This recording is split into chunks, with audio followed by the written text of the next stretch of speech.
Hola mis chiquitos bellos y hermosos, bienvenidos nuevamente mis amores lindos. Qué bonita oportunidad volvernos a encontrar este año, también orientándoles en la asignatura del lenguaje. Esto es maravilloso. Muy bien, mis amores lindos, vamos a comenzar con un tema que ustedes conocen muchísimo, tienen toda la energía del mundo y les encanta, y que corresponde al género narrativo.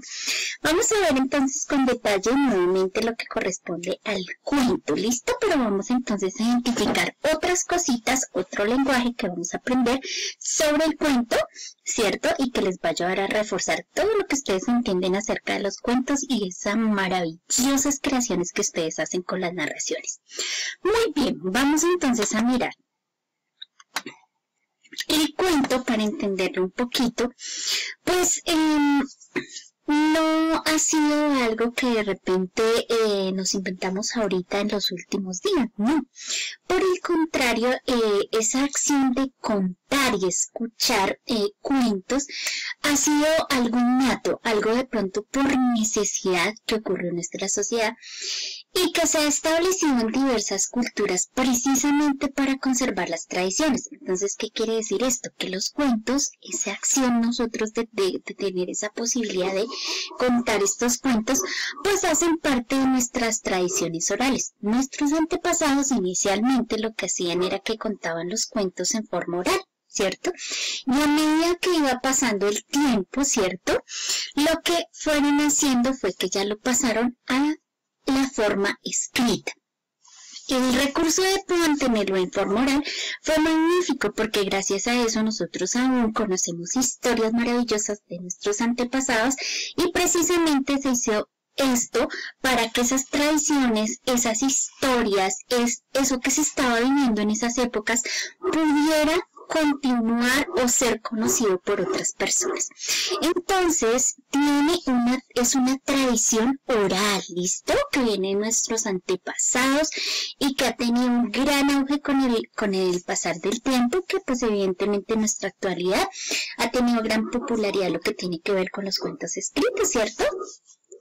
Entonces, lo que yo les decía, inicialmente, ¿cierto? Se reunían las familias y generalmente los abuelos eran los encargados de cultivar esta tradición porque eran quienes tenían estas maravillosas historias donde las habían escuchado por sus antepasados y reunían a toda la familia y las personas que quisieran también vincularse o incluirse podían hacerlo. Se reunían todos alrededor en forma circular y el abuelo empezaba a contar esas historias y esos cuentos en forma oral. ¿Eso qué hizo, mis chiquitos bellos? Pues que después se pensara que esas historias, cuando las personas de pronto ya dejaban de existir, pues muchas historias se perdían porque no habían sido contadas. Entonces, la manera de pronto de preservar esas historias, pues fue hacerlo en forma escrita. Entonces, ¿qué hicieron? Pues plasmaron esas historias en forma escrita y a raíz de eso, ¿cierto? Ya las futuras generaciones, si querían conocer esas historias antiguas, solo tenían que leer los cuentos y de alguna manera conocer esas maravillosas historias. ¿Listo? Entonces, recordemos que el cuento pues tiene sus orígenes en la tradición oral y que inicialmente se hacía en forma oral y luego ya llegó a la forma escrita. Hay digamos un cuento, y más que un cuento pues una recopilación de cuentos que realmente dio el origen al cuento como tal, y esa recopilación corresponde a las 1001 noches. Esta recopilación tiene muchas historias, ¿cierto? Dentro de ese mismo paquetico encontramos un sinnúmero de historias, un sinnúmero de cuentos, ¿cierto? Y esto era pues cuentos tradicionales del Oriente Medio, pero ¿qué es lo que hizo? Pues que estas historias empezaron a decir, aquí hay 1000 cuentos, 1000 historias para ser contadas, un sinnúmero de elementos que ustedes pueden también registrar en su tradición. Entonces fue ese llamado de atención para que nosotros también cultiváramos en nuestras historias actuales ese registro escrito. Entonces las 1001 noches pues son relatos que surgen del otro, es decir, al sentarse uno o al acabarse uno, pues surgía un nuevo relato. Y eso hizo pues que se hiciera esta recopilación maravillosa. Era como lo decían algunos autores, eran como unas cajitas encerradas dentro de otras cajas. Había que abrir una cajita y se destapaba la otra. Entonces un cuento y nos da origen a otro cuento y a otro cuento y a otro cuento. Y eso es maravilloso. Entonces ustedes van a encontrar muchas historias, pero quizás algunas que de pronto son de renombre, como Sinbad el Marino. Este cuento, como les decía, es tradicionalmente del Medio Oriente. El protagonista es Bagdad, que vive durante el califato abasí, en el que se narran los viajes del mismo por el Océano Índico. Entonces, todo lo que vive el personaje a través del Océano Índico, y es una historia muy bonita que está en la recopilación de Las Mil y Una Noche. ¿Listo? Aladino también es otra historia que está ahí, que pues ustedes yo creo que lo han escuchado muchísimo, ¿cierto? La lámpara de Aladino, ¿cierto?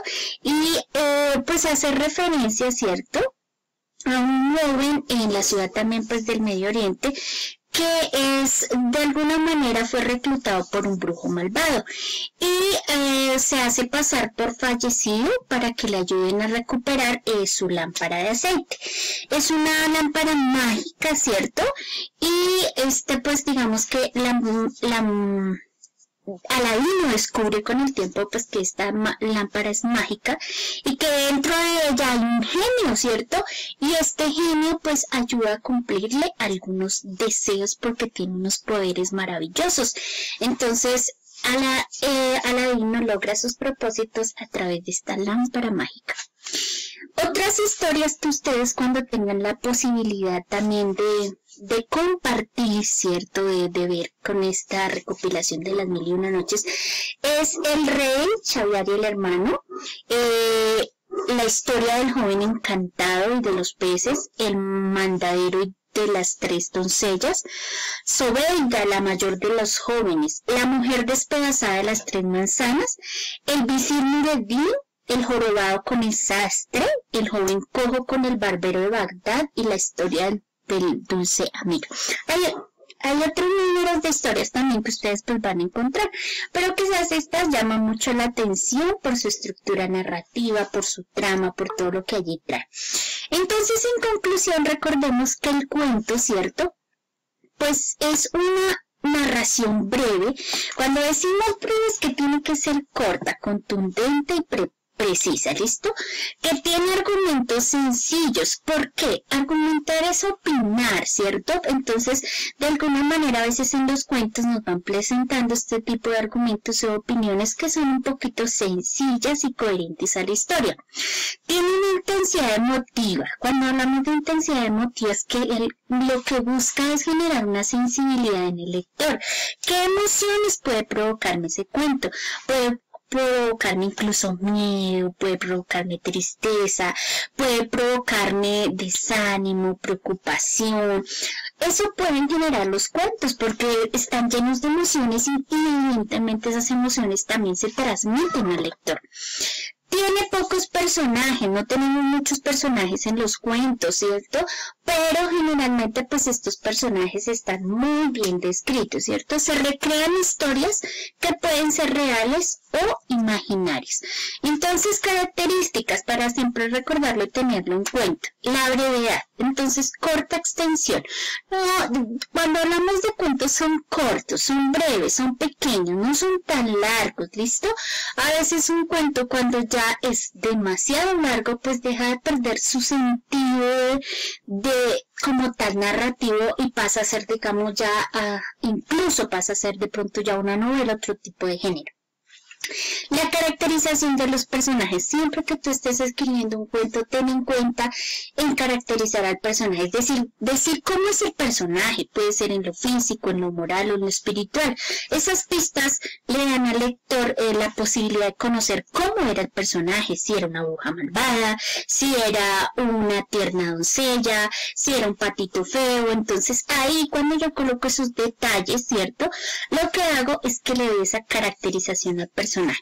Se escriben en prosa. ¿Qué significa en prosa? Que están estructurados, armados por párrafos, que respetan las sangrías, que de pronto está el punto y aparte, los demás signos que nos apoyan en la escritura de estos cuentos. Entonces, eso significa en prosa. ¿Listo? Presentan hechos que ya como bien lo decíamos, pueden ser reales o pueden ser imaginarios. Depende del escritor, lo que quiera plasmar a través de su cuento, lo que lo inspire, lo que le llame la atención. Eso va a ser lo que está registrado en los cuenticos. ¿Listo? Y nosotros vamos aquí a mirar algo importante, y es que también tienen una silueta textual. La silueta textual es lo mismo que nosotros llamamos una estructura, ¿cierto? Entonces es como la silueta del texto, es decir, cómo está formado mi cuento. Entonces ya conocemos que tiene tres partes importantes: un inicio, un desarrollo y un desenlace. Esta silueta textual también es llamada unidad narrativa. ¿Listo? Entonces cuando ustedes escuchen silueta textual, estructura, unidad narrativa, vamos a hablar de lo mismo. ¿Listo? Entonces, para tenerlo en cuenta, ya para incluirlo dentro de nuestro lenguaje. Nosotros generalmente conocemos que el cuento, la primera parte del cuento se llama inicio. Entonces aquí ya vamos a empezar a llamarlo situación inicial. ¿Listo? Es lo mismo. Aquí en la situación inicial pues es donde empezamos a presentar la historia. Entonces se utiliza mucho la descripción como para darnos a conocer qué es lo que realmente hay en el lugar, o por ejemplo para responder a cuándo y dónde suceden los hechos, e incluso para mencionar a los protagonistas. Entonces esas son las primeras pistas de nuestro cuento.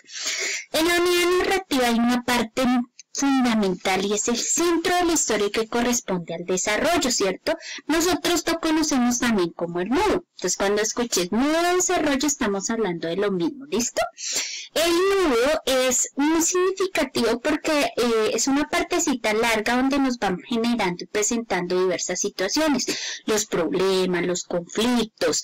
Entonces, en el medio de esos problemas y conflictos vamos generando mucha incertidumbre, y eso se aborda a través de elementos como los diálogos o las descripciones. Puede ser que los personajes están hablando y nosotros podemos entender el conflicto a través de los diálogos que se presentan allí. O incluso, ¿cierto?, pueden haber muchas descripciones que me están contando qué era lo que estaba pasando, sucediendo. Además de eso, pues tenemos una estructura o unidad narrativa, ¿cierto?, que es la parte final, ¿cierto? Entonces en esta estructura narrativa ya vamos con la situación inicial, con el desarrollo y con la situación final. La situación final es el desenlace o el final que nosotros conocemos de nuestros cuentos. En esto se resuelven los problemas y el protagonista pues definitivamente logra su objetivo. Estos finales, para nosotros comprender un poquito, no son estandarizados, no todos tienen que ser finales felices, no, por el contrario, podemos tener un final sorpresivo, un final que no esperábamos, ¿cierto? Si estábamos hablando de pronto de la tortuguita y la leona y no esperábamos que la tortuga ganara la carrera, ¿cierto? Entonces puede ser sorpresivo. Puede ser un final trágico, ¿cierto? Puede ser que la princesa solamente quedó viva, pero el príncipe murió, ¿cierto? Puede ser un final triste, o incluso puede ser un final que es imprevisto, es decir, que nosotros no sabemos o no pensamos que eso fuera a ocurrir. O incluso se puede dejar un final abierto. Cuando nosotros dejamos un final abierto, pues le dejamos la duda en la pista para que puedan las personas o el lector en especial, ¿cierto? Como generar mucha incertidumbre y no saber finalmente qué pasó, pero lo dejamos ahí como para que él pueda crear también su propio final. Pues bien, mis chiquitos bellos y hermosos, entonces vamos a mirar estas historias. El dragón pequeño. Vamos a analizar este cuentico. Érase una vez un dragón que era muy pequeño. Todos los dragones se reían de él, pero un día inesperadamente creció mucho. Estaba muy contento y tuvo muchos amigos. Miren aquí en esta historia, mis chiquitos bellos, cómo tenemos un inicio, un nudo y un desenlace, o una situación inicial, un desarrollo y una situación final. ¿Listo?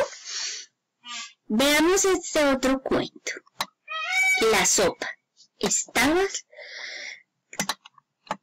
sopa es muy mala, decía una mañana Juanita a su mamá. No se puede comer. No tengo tiempo ahora de hacer otra, contestó la mamá, pero esta tarde te daré una mejor.